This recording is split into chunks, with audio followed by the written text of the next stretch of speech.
Hi, everyone. Welcome to PeopleMetrics Live.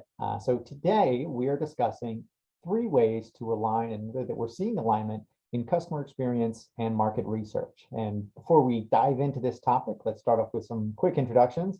My name is Kirk. I've been a project manager here at PeopleMetrics for a number of years, running quite a few of our customer feedback programs, and I'm here to share my expertise in the subject, joined by our panelists, Sean McDade and Courtney Frenchak. And Sean, I'll turn it over to you to say hello.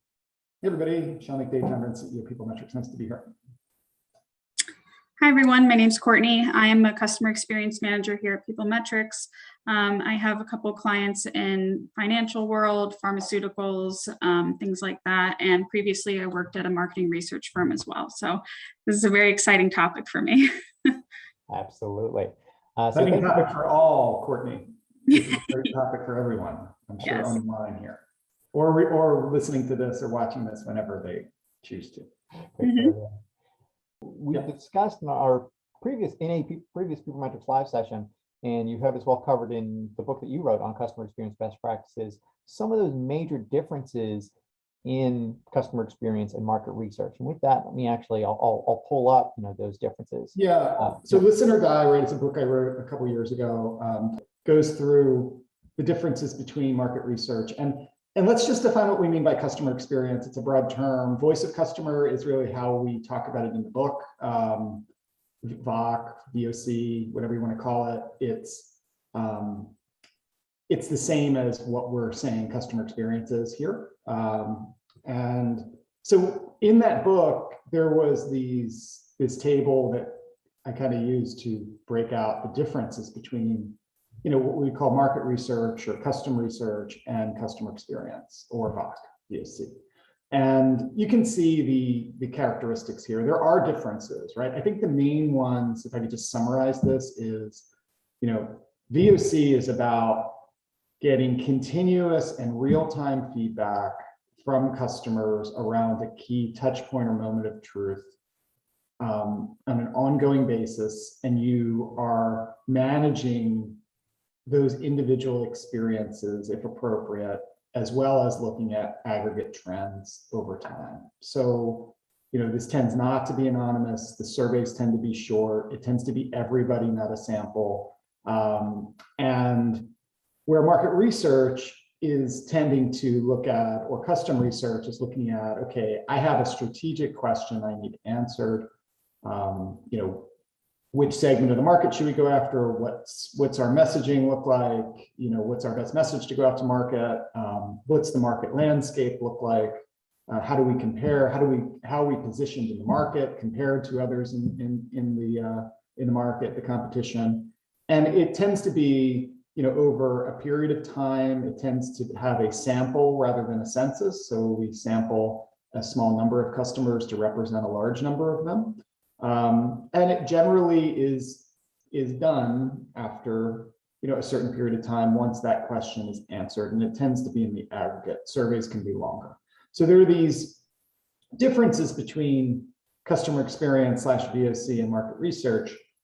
But I did write in this book that they are aligning, and that was happening a few years ago.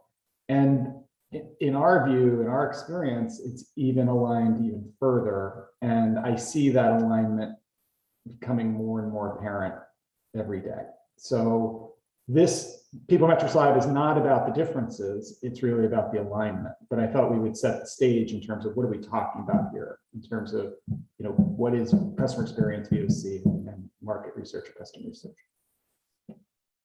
All right. Well, with that, why don't we jump on into those 3 ways, some of those 3 big ways that we are seeing alignment. Yeah.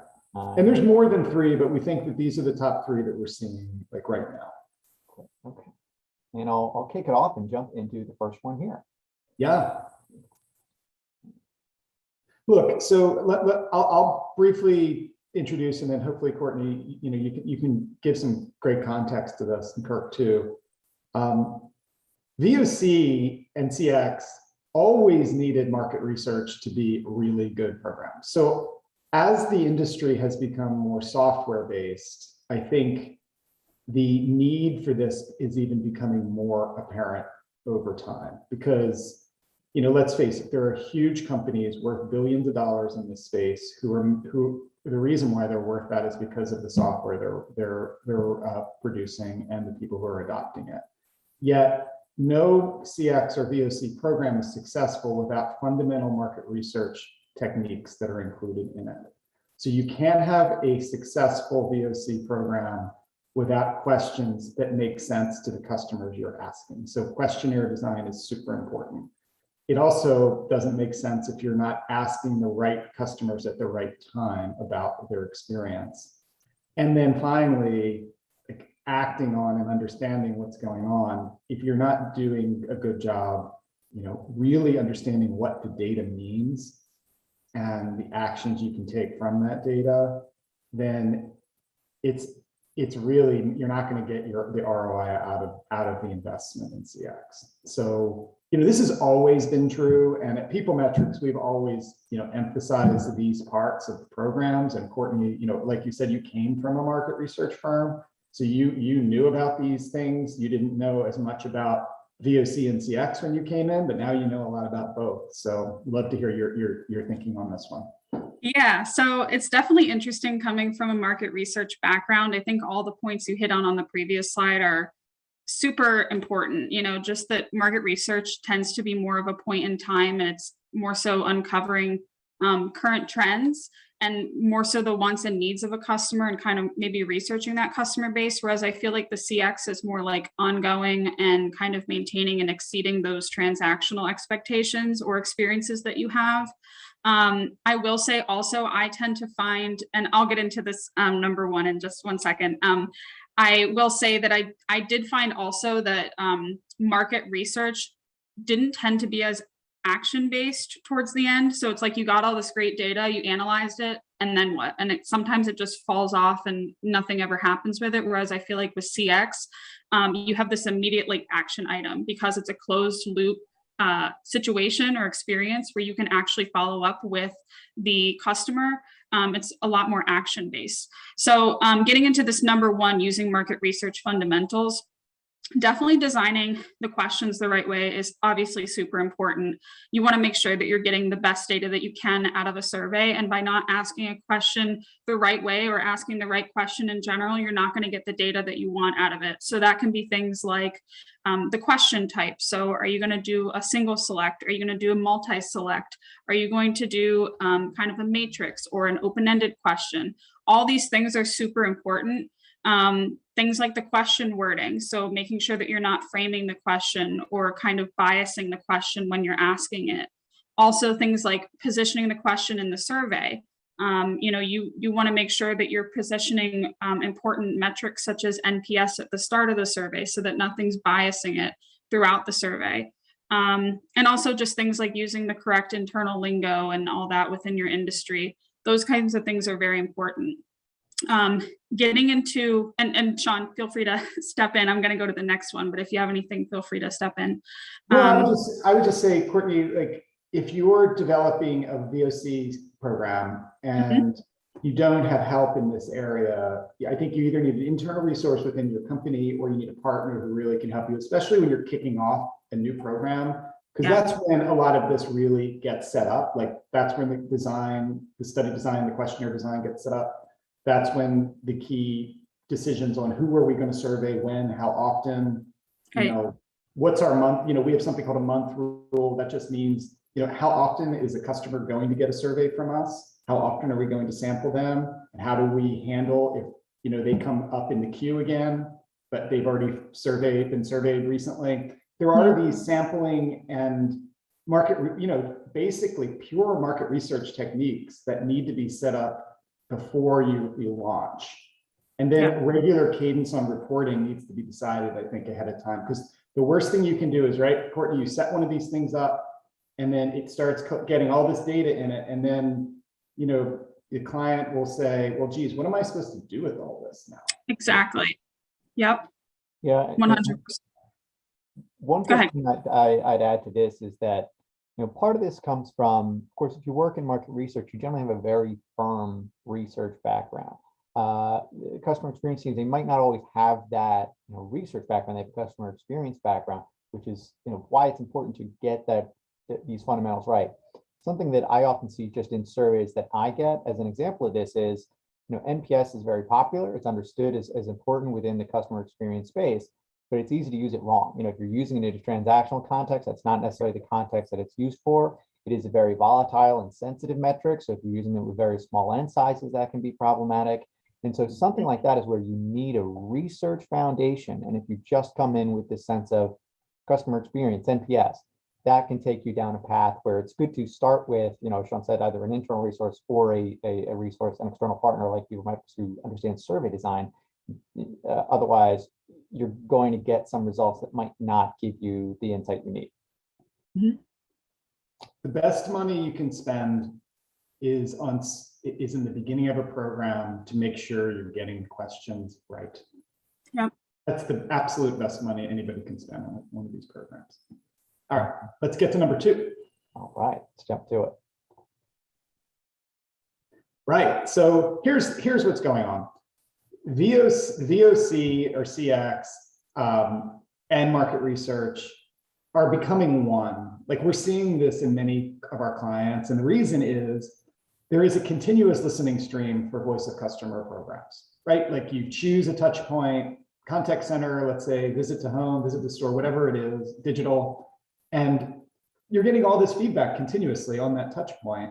And what market research is seeing is, hey, you have a dialogue going on with the customers, and there are questions we need answered, and there can be, a great thing that we're seeing and continual alignment is around these hot swap questions, which are essentially market research questions that you can insert into your continuous voice of the customer program to answer questions, market research questions. And these are things that, are answerable. Like, it could be a new message, a new logo, any kind of market research question. You get a certain number of completes to represent your customer group, 200, 300, 400, usually, something like that. And then you take the question out and you can insert a new question. And why would we want to do that? Well, one, this is a very cost-effective way to answer your question. You already have a dialogue going on with customers.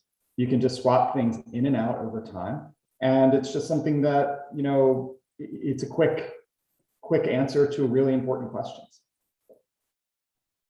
Yeah, absolutely. I actually had a client this morning ask me to add a hot swap question. So it's definitely very important, and it definitely makes it easier to get insights for questions like those. I have a client that asks, whether or not their customer base is aware of a new product that they have, or how they want to be paid out, because some of them are donors or things like that. So it's like, you're able to swap in these questions and get immediate feedback, and you don't have to actually,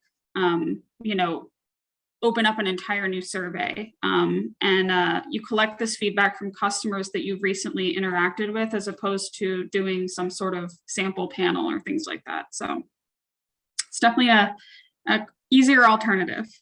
So, Kirk and Courtney, looking at the first two, what I've been saying to clients and others is market research or VOC/CX needs market research. That's number one. But market research also needs VOC and CX. That's number two. Mm-hmm. They need each other, and they are part of one really objective in let's understand through the customer's eyes, how they are feeling about certain aspects of either the experience or other parts of our business or competitors that we need answers to. And right. They're very, very aligned. And that's why, certainly in mid-market companies, we're seeing this more and more, that market research and VOC are even part of the same team. And that makes, for bigger companies, they still tend to be separated a bit, but they're talking to each other more and more, we see. So that's a really exciting, I think, development. Yeah, and I would say, to your point of 1 and 2 are, how customer experience needs market research, and 2 is how market research needs CX. I think in the past, something that I'd seen in working with my clients is there's been more of a division, perhaps because anytime you're bringing in other teams, it can cause some sort of tension of, I want to bring in too many stakeholders. I don't want to bring in too many other, folks, because they're going to really change up this survey or have their own goals and really, mix this up. Yeah. It is good to, when you're starting your survey, kind of use those market research fundamentals, have the goal of your survey in place. And then with this hot swap question, kind of the structure of those is that you've got your core survey and then one question at the end. Something that is, this is not disrupting the flow of my program. This is not being too burdensome on the customer. And really it is, adding kind of one quick piece that makes it, easy for your customers to give this feedback on another item that prevents you from having to send them another email. So it is a good balance that, it's a way to marry these two, which in the past has been, caused tension of, you're adding too much to this survey, giving that framework. Without a doubt. Just be careful not adding too many hot swap questions at once. They should be done one at a time. Don't make it a longer survey if it's positioned as a quick transactional VOC survey, because that will reduce your response rate. But as long as you're asking just a handful of questions, it's fine. The other way this can be done is if you want the you can let the customer know, hey, right after the transactional survey is done, you can say, hey, would you mind staying to answer a few more questions that might be a little bit of a longer survey? And you can then get a longer survey there. But I would only do that by saying, hey, to the customer, this might take a little bit more of your time. You can put a hot swap, if it's just one or two questions, you can put a hot swap question in a regular transactional VOC survey. Mm-hmm. And it is also, one of the things I would note is that one of the most important things for customer experience programs is that buy-in from other teams. And a hotspot question is a great way to make sure other folks get something. They might not understand the day-to-day importance of the CX program, but they have an answer to a question that they needed to know and didn't have a good avenue to get that question answered, and you're able to help. You know what, Kirk? I mean, you've worked in market research on market research projects, as well as lots and lots of VOC customer experience. And a lot of market research clients really appreciate those real-time results because they might not see them all the time, and they can get their answer to their question really quickly, get that answer to their client internally at a speed that they just can't get when they're separating it into a different study, like Courtney said, perhaps using a panel. And it's the right type of question too. If it's a really in-depth study, of course you need to do market research piece and do a full study, but there are lots and lots of questions that you can get quick answers to. And you can even, like as a market researcher, you can show those results to your client, internal client, like within days. And that's a really, impactful thing. Yeah, absolutely. And it's, fielding a whole new study is hard. And that last note at the end of preventing email fatigue is very important. More and more folks are, teams are sensitive about, how do I want to add another touch to my customers? And, this is, having a VOC program is an important touch to have. And while that's already there and ongoing, make sure you're using full advantage of that outreach. All right, let's get to the third one. Right. Drum roll, please. Right.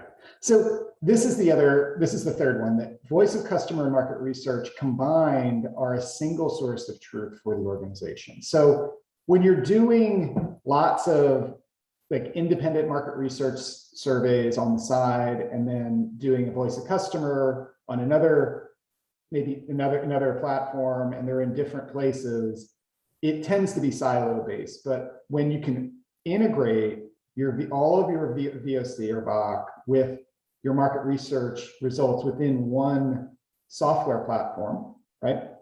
You can tend to break down the silos. You can have the same people interacting, and maybe you even have you have some voice of customer, CX, and market research people looking at the same stuff, same results, and comparing kind of how they view it. And it's just makes your organization become more customer centric to me. I think we're going to see this more and more. This is like a pure software thing. I think you're going to see more kind of market research studies being done in what we would consider customer experience or voice of customer type platforms. Yeah, precisely. And I think something you mentioned before, Sean, is how when you're delivering to your customers, it's this combination of the customer experience you provide, as well as kind of those offerings and the brand positioning that you have. And this idea of VOC and market research as the source of truth is really putting those two together. That you don't want market research in a silo. You want to be able to say, it is what we're providing to our customers as a company, what they need, and then in our delivery of that, is it up to the par for the customer experience that we're promising? And so exactly to avoid what Courtney mentioned at the top of doing these market research reports and putting them on the shelf is kind of integrate this into part of your daily and regular understanding of the customer. Absolutely. And Kirk, you know this better than I, or as well as I, we've been working on more proposals lately that include both, right? There's a voice of customer component where, it's what we would talk about on PeopleMetrics Live all the time. There might be a relationship survey that you're going out to your entire audience to understand, net promoter score, competitive experiences versus the experience they're having with you. And then a transactional survey that is more around one moment of truth that it's continuous. Combining that with some work around brand or other type of market research studies, all commissioned within one proposal. And we're seeing this more and more. And I think the reason is for the things we just talked about. They're coming together because it's still the customer's voice and feedback that companies want to understand. There's just different context to that feedback. Yeah, and it's what's that expression of the left hand not knowing what the right is doing, something like that. And it's really breaking that down of understand this all as part of how can I better deliver to our customers, and that really certainly is the power of voice to customer research is certainly the mindset that it builds of all of us need an understanding of the customer, of kind of the customer's perceptions. And combining that sense of it's not going to be siloed, it's going to be accessible to everyone with kind of the deep market research analytics, that's very powerful and something we're seeing more of today.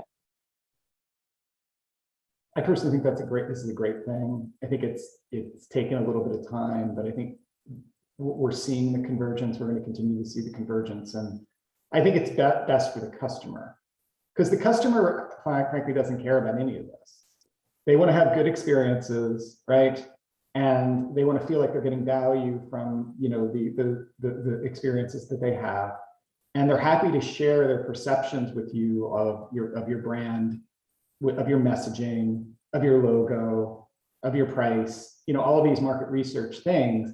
But believe me, your customer isn't sitting there saying, is this a VOC transactional or is this a market research survey I'm getting? They don't care. Right? They just want to they want to be able to have their voice heard, and they want to see changes based on that feedback.